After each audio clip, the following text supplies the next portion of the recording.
Hey, Hope Church family. I'm going to share with you a little bit of what I've been thinking about this morning. Today is Tuesday, August 4th, but you'll be getting this video on Wednesday the 5th, hopefully, if everything goes well.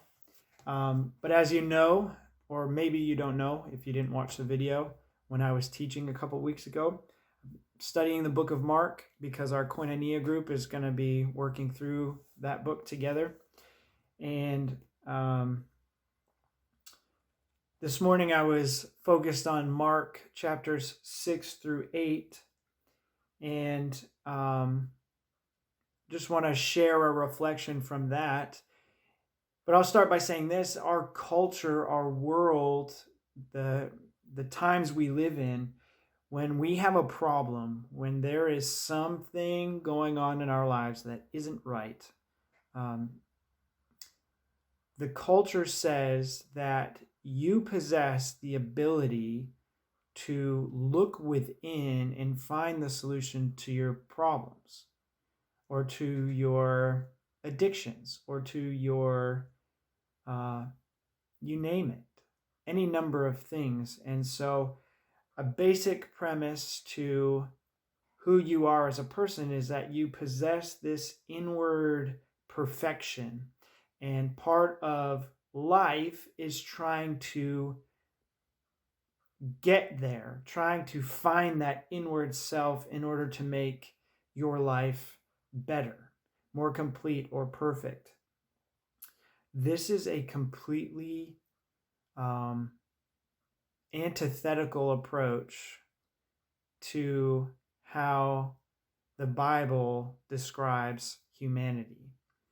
And we know from the very beginning of the scriptures, right in Genesis chapter 3, we learn that what exists inside of humans is completely tainted by sin. And it's not that we are as evil as we could be.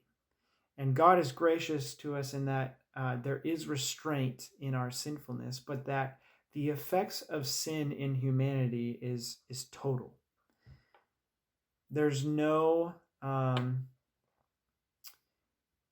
part of my life that isn't tainted by sin. That's the biblical perspective. So the culture of today and what the Word of God says is true about humanity stand opposed to each other. And that's what I mean by antithetical. The way of our culture, this digging into your inner self to find your own goodness and your own ability to address your problems, is completely self-focused, and Scripture's approach is you don't possess that ability because you don't possess the goodness it takes to do what is right. Not that you will always do what is wrong, but again, this idea of the effects of sin is total, covers your total being.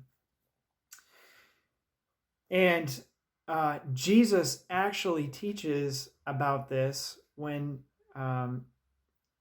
debating with some of the authority in the Jewish culture of his day. And he talks about it in terms of defilement. And in Mark chapter 7, verses 20 through 23, it says this: "And he, Jesus, said, 'What comes out of a person is what defiles him. For from within, out of the heart of man, come evil thoughts, sexual immorality, theft, murder, adultery, coveting, wickedness, deceit, sensuality, envy, slander, pride, foolishness. All these things come from within, and they defile a person.'" That's huge. And I've been reflecting in my own life about, the different types of sin that tempt me and cause me to disobey Christ. And the struggle is very real. And the first thing we have to acknowledge, which stands against the teaching of this world, is that these things, the defilement that happens in my life, the temptation to disobey Christ that exists in my mind and in my heart and in my life, is exactly that. It comes from me. It comes from my heart, my own heart. And yes, there is a ruler of this world, right? The kingdom of the power, the air, the ruler of this world is Satan. And so Satan is looking to devour you and to distract you from Christ. But also your own heart is desperately wicked. And Jesus says here, from within, these things come from within a person, and that's what defiles a person. It's not what you put into your body, right? He's speaking about washing your hands and food to eat and things like that. But it's what comes from within. That's what truly defiles a person. And along with reading Mark, I mentioned months ago that I've been reading through a book by John Owen, and I'm still working through it because it's pretty big. He's kind of working through how to deal with temptation, how to mortify the flesh, how to defeat sin in one's life. And I think coupling that instruction with what Jesus has taught here can be very powerful. So instead of looking inside yourself to try and solve your own problems, here's what John Owen, who is a Puritan, suggests based upon scriptures like what I just read to you from Mark. He says, first and foremost, how to flee from temptation that you have already entered into. That's the specific context he's writing. But here's what he suggests. First, beseech God again and again that this temptation may depart from you. The first thing you need to do when facing this desire to disobey Christ is to cry out to God and ask him to take it from you, that it might depart from you. The second thing he suggests is to fly to Christ in a peculiar manner, as he was tempted. Okay, why go to Jesus? Because he was tempted, just like you're being tempted, just like I'm being tempted. Jesus was tempted. And so fly to Christ and beg to him to give you help in this needful time of trouble. Lie down at his feet, make your complaint known to him, beg his assistance, and it will not be in vain.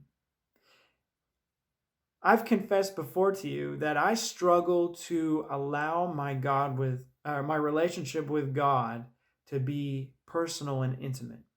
I read about God in the scriptures and I think about God existing, but I have a hard time bringing that all down to a personal relationship at times. And this is John Owen's thing. Jesus is a very real, present help in your moment of temptation. So the third thing he says is to look to him who has promised deliverance. Jesus has secured your salvation and he promises deliverance. And he intercedes on your behalf. And he's not a God, he's not a king who doesn't deliver on his promises.